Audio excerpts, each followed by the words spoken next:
好，开玩笑，过去了，回来。然后最近的台东花莲不平静啊，包括我的部落在上个礼拜吧，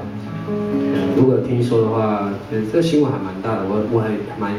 讶异的这样，那真的是集结部落所有的年轻人，就我们在黄罗土地守护传统领域哦，其实在东海岸东部这边呢、即将有33个 BOT 案，你们知道吗？你们家有被逼到吗？BOT 有被逼到吗？不好意思，我们都兰有被逼到，就不晓得要开起来很难过，就很恐怖了，我觉得很恐怖。我看到垦丁，我就觉得我不希望这么漂亮的海岸线就这样被财团被饭店给占据住了。我们现在看风景哦，就是海岸线这样，沿路上岸都不用钱嘛，对不对？但是你知道现在开始有一些饭店如果真的盖起来，就会像就是以后停车搞不好就要收你50块100块的清洁费，你要看海景第一排就要收你5000块6000块的住宿费，钱都被财团赚走了。你说盖在部落里，我们这些部落的年轻人永远都只是做整理房间啊、服务生啊，偶尔还可以看到宿命的表演啊。我不知道，我觉得好恐怖，我觉得很恐怖。人类的发展的模式不是这么我觉得不是只有这么一种，就是一定要破坏自然生态，破坏当地的人文的那种气质，然后做所谓的大型的建设这样。我不懂然后我希望大家一起帮忙，好不好？对啊，帮忙，我们一起所谓的东海岸这块土地啊。然后都兰部落年轻人，我觉得我很感动，因为那天我真的很想回去，但是我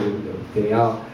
我就用我自己的影响力去影响很多来听我的唱歌的朋友们，希望他们在乎这件事情，就是不要把这些土地都给财团给政府这样。就是很轻易的给他 BOT 逼掉，好不好？然后我这边有一个小小的礼物，这样，也不是礼物啦，我觉得这个是，这是一个很简单的一个布条，叫做所谓传统领域，我们布兰部落做的。我们年轻人没有什么钱啊，出去外面工作都做很低层的工作，我觉得大家真的是出钱出时间回去部落，然后花钱，然后做这个布条，一个也要10几块呢，所以然后如果能用3万块的抗议打败人家30亿的财团，我觉得也是小的投资，大的回馈嘛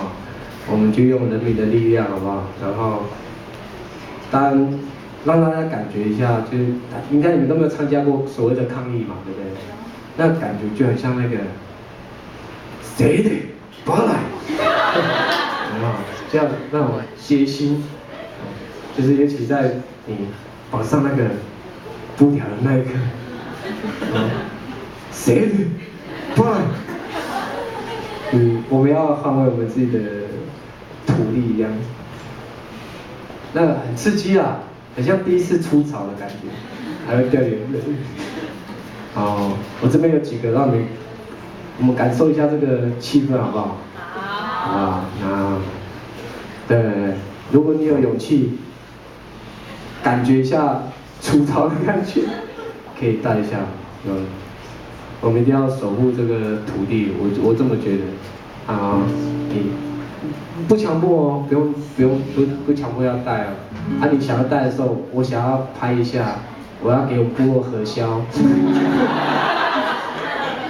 这个布条绑完之后，